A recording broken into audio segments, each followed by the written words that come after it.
Cool. So it's going to be a bathroom night for us tonight. All right. So I'm going to go ahead and put the movie on in the background. So I'm also going to do a lot of talking about just, our favorite films and, why are those your favorite films and such. So give me just a sec. Most of the time I go ahead and just start the video so that I'm live, and then I'll kind of get set up and everything. So a lot of times what happens is this is supposed to be a 15-minute segment, and it rolls over a lot. So yeah, give me a minute or two to get started.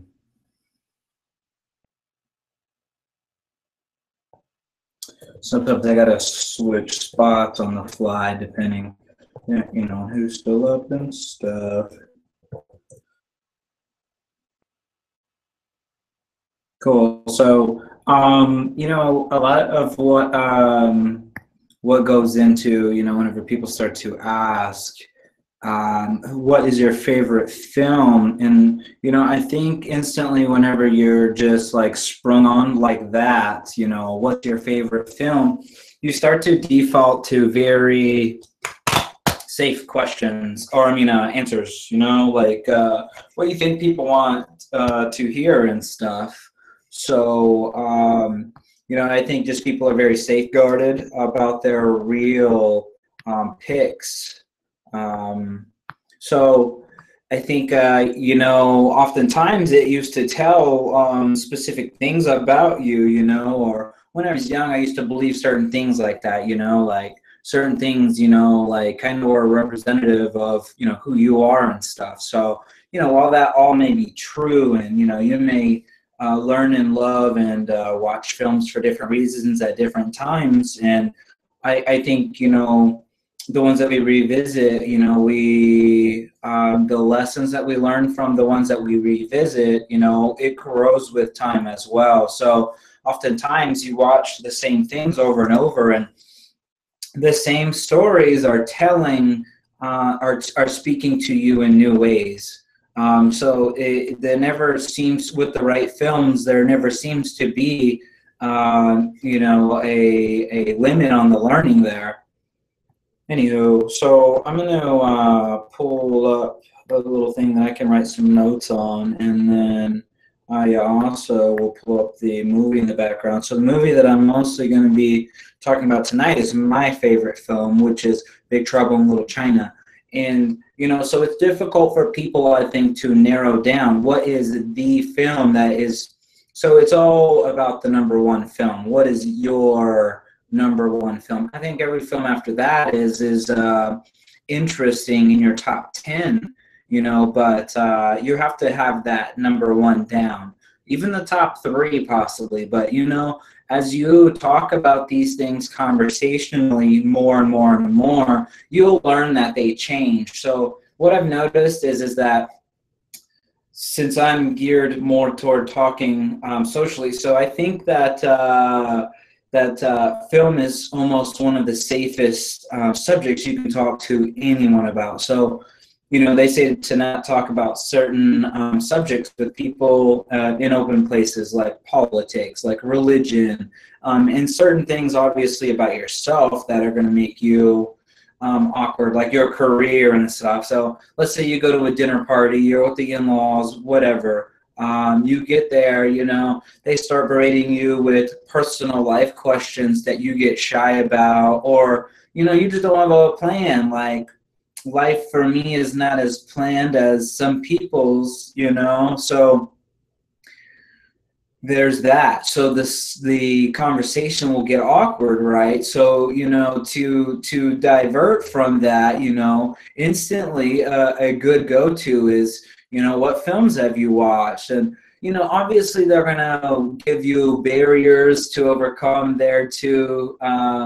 I don't really watch films. I do this, I do that. So just dig deep, right? What's the last good film that you saw? Or better yet, what is your favorite film, right? So, and it can't be a couple. So you might give them a second or whatever. But honestly, if they're not hip to doing this, you won't be hip to answering to what your true self is, right? So I've just learned over the years that you have to think about this stuff. You know, you can't just like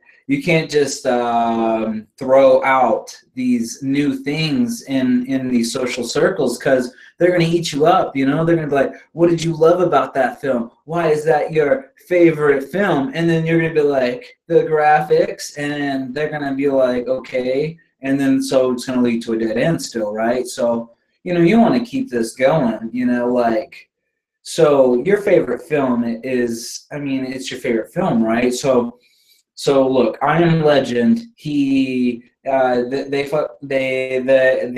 people get to him, you know. So he thinks the world is dead. Some people find him, you know, whenever he's about to commit suicide. So you know, while they're at his house, you know, they throw on a film that he knows every word to this film. Okay, so let's just say that that is his favorite film, right? It reminds him of his family, blah, blah, blah, blah. So your favorite film doesn't have to be so sentimental to Robert's, you know, favorite film in I Am Legend, but, you know, whatever your favorite film is, for whatever reason, you never have to tell the reason. All we really want to know is your love for this film. Cool. So you're going to be the narrator of this film, and you know, when people talk to you about it and stuff, you know, you want to be able to tell them the coolest things about it. You know, why is this film the film for you? So you know, you may never be able to explain that. However, you know, when the choice itself is always very interesting. So I was telling someone the other day that now that we have all of these digital things, there's still a need for tangible items. So you still need to be able to come into my house, see my DVD collection, and then put in your mind like who I am. You know, even though, so I like to collect. So let's just say I have a bookshelf. I collect a lot of books that I don't read, though, that I'm going to read in my future. So if you come in and, you know, you look at my books and you're like, okay, that's him. I mean, is that really true? You know, because I haven't read those yet, right? So, you know, I might toss a few of those out, you know, after. But anyway, so life is about perception, and perception is about, you know, what you readily have going on right now. So when you come into your home, it's not like a permanent representative of who you are. I mean, people aren't going to leave your house and remember, oh yeah, it was the Bad Boys, you know, 2 movie that, you know, I knew that he and I was like on the same level, you know, but it does, you know, it allows you to connect on certain levels, because, you know, as humans, you know, we like to know and think about, you know, what each other like and the reasons why we like those things, you know. So if I see that, you know, you like something that I like, and it's like super secret, I never tell anybody, and it's like, what, you got the, you know, that movie here, you know, so it's like, you know, you connect on a higher level. So to show people the true you is very difficult, you know. So selecting the right film that is true to you. So I mean, hopefully they would never really understand, right? Because who can really know the true you, right? So you know, your wife and stuff, they might see that film and they're like, they see that, you know, you in that. So I mean, and then again, like I was saying, certain films mean certain things to other people. So in the long run of films, like some films are made, you know, just for a weekend. Is what I was telling. Is what I was talking about earlier. Is that you know, certain films are like, that's a Good Friday night film, and I may never watch that film ever again.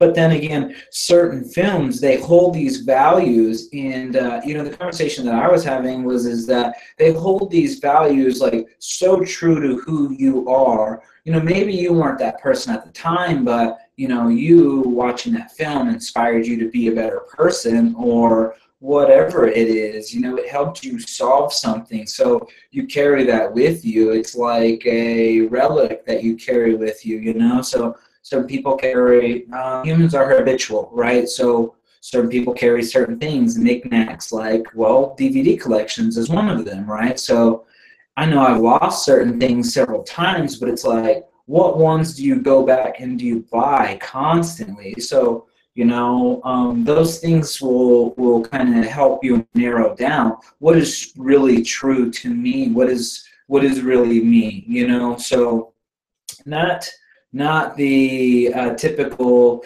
oh, this is what America loves answer. Okay, well, watch people, so talk to them about films and stuff, right? So and watch their answers and their responses, and then hit them up all the time like that. So like, I'll default to that sort of stuff because I'm a filmmaker, right? So people, but then again, we don't talk about the filmmaking. See, that's what I'm saying is that when you start talking about yourself personally, then we get into some awkwardness, right? Because, so that's what I mean, is stay away from the personal side of it. So just talk about films as a topic, and why you like films and what films you do like. So I always talk about, like, what's the newest cool thing that you've seen? That's a really simple one to answer. And, that's a good one because it could always be changing. So we're not really trying to identify, hey, what represents this person? We're just, hey, what are you watching, on television right now? Like, what's the newest cool thing for you right now? So, but cool. These favorite films are ones that you can. So what I was saying earlier is that they are ones that stick with you for a longer period of time. So what I was saying earlier is imagine your favorite film, okay? So imagine your life without that, okay? So the analogy that I used and the examples that I used was Star Wars for me, okay? So I have everything Star Wars. Everything that I think about and everything that I start with starts with my love and nurturing and growth for that, right? So, and then Batman, right? So imagine, your life without certain films, and, it'll let you know, like, which ones are going to be, your favorite ones. So for me, the one that I could not, or another analogy is if you could only take a box of things to an island, what would you make sure is in that box? Because you're going to be on this island, you're going to be watching this for forever, right? So so for me, that's Big Trouble in Little China. I'm going to play it in the background. So for me, and like I was saying earlier, why? And you can start to pick things like that apart, right? So my love for the humor, my love for the action, my love for how the story is played out, my love for the nuances, the small things. I love in this film. So hopefully you've all seen it, right? And I do. I don't really do spoilers, but I'm going to. We're going to talk about the plot very thoroughly, right? So I'll start with the end and wherever, right? So for me, the things that I really really love about this film is the pieces that may never be picked up. Okay, so for me, it's like leaving off like there's going to be a sequel and there never being a sequel. That's one of the coolest things that you ever do. That's like, it's like being a racer and then like it's just being a cool guy, right? Carpenter, they just made really. And why is it your favorite film? So I love the dynamic that this film captured. The entire tale is mostly like in 48 hours or less. So it's like a weekend in these people's lives. So their lives are very interesting in ways that, what I mean by interesting is uninteresting and then make it interesting. Like, for instance, he's a truck driver, in San Francisco, and what does it matter what he freights? It doesn't matter, right? So what happens is this trucker drops off, his stuff here in San Francisco, Chinatown, and hangs out with some locals. He so happens to do this a lot, apparently. and knows some of the people here. So one of the guys is his friend, right? So his friend loses a lot of money to him. His name's Jack Burton, and his name is Wang. So Jack wins a lot of money in a bet from Wang. So Wang bets that he can split this bottle in half. So Wang is a very interesting character right off the bat. We're doing this like Chinese dominoes or some shit, like out seemingly on the docks, where this freighter has dropped off things. There's like a market going on. There's things coming in, things coming out. There's food being ordered and stuff. So, it all boils down to like being, so there's a storm going on the entire time. And so it's all just a really good setup for like a dark, stormy night. Like, it's to me, it's I like the intro, right? So it's a good, I like storms. So anytime we're gambling in the storm, that's a good night, right? So they're drinking, they're gambling. So Wang loses.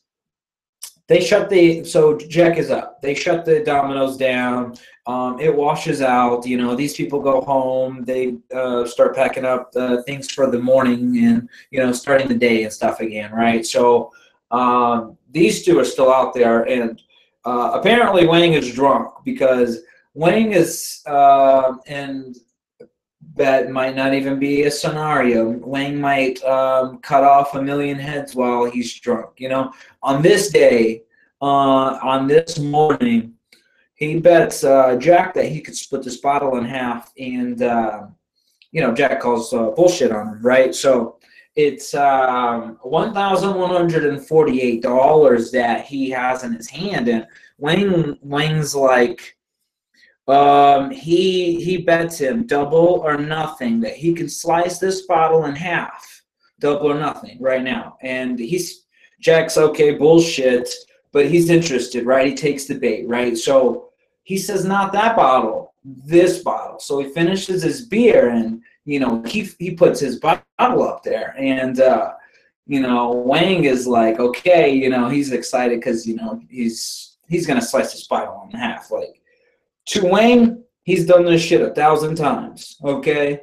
But on this day, on this morning, the bottle, it slips, right? And Jack catches it right in his face right before it slaps him in the face, okay? So he owes him $1,148 times 2 at this point, right? So he's gonna go get it. Apparently, Wang owns a restaurant, right? It's called the Dragon of the Black Pool, right? Dragon of the Black Pool. Anywho, so they're gonna go get this money from the place, and they're gonna take separate vehicles. And Jack says, "Nah, I'll take you," because apparently he doesn't really trust him these days. But anyway, so they all get in Jack's semi now without a freighter. So he takes the semi. So Wang tells him that they've got to make a stop first. And, Jack's cool, whatever. So they make a stop at the airport for this girl that Wang has sent for, right? So they get to the airport, and these thugs actually here in Chinatown, these Chinese thugs, right? So they are known for kidnapping girls and selling them, in prostitution rings and stuff, right? So there's a lot of human trafficking going on, apparently. So anyways, we're here. Our characters notice another character that Wang knows, this girl, and Jack thinks she's hot. So he tries to hit on her, and, she turns him down and stuff. And anyways, they get caught off guard, and these guys snap his girl, right? So they give chase, right? But they were gone. They have the girl tucked in the back of their Firebird, which is like, it has no space at all. Which is like it's probably the best getaway vehicle, but probably the worst space to stash a woman in the trunk of. Anyways, so they speed off. Wang knows who these guys are and where their hideout is. So they go in this semi to Chinatown to go get this girl, right? And things get crazy real quick. So there was a funeral, and there is this Chinese gang walking down the street for this funeral, apparently whose head was assassinated recently, right? So they're in the truck parked while all of this shenanigans is going on, right? So they go down the wrong corner, and then they hit this ceremony, and so the rival gang shows up at this ceremony, and they give waste to a lot of these people, and there's a skirmish out there, right? So eventually when the crowd clears, these two escape and to go get his girl. So anyways, we've run really long. Watch Big Trouble in Little China. It's my favorite film. Now it could possibly be your, no, I'm just kidding. You can't use my film as your favorite film now. But I hope this helps you find yours. And what I would really love is if you were able to find your favorite film, let me know and talk to me about it. And maybe we can share, maybe I can review it, talk about it and stuff. Cool. So till next time.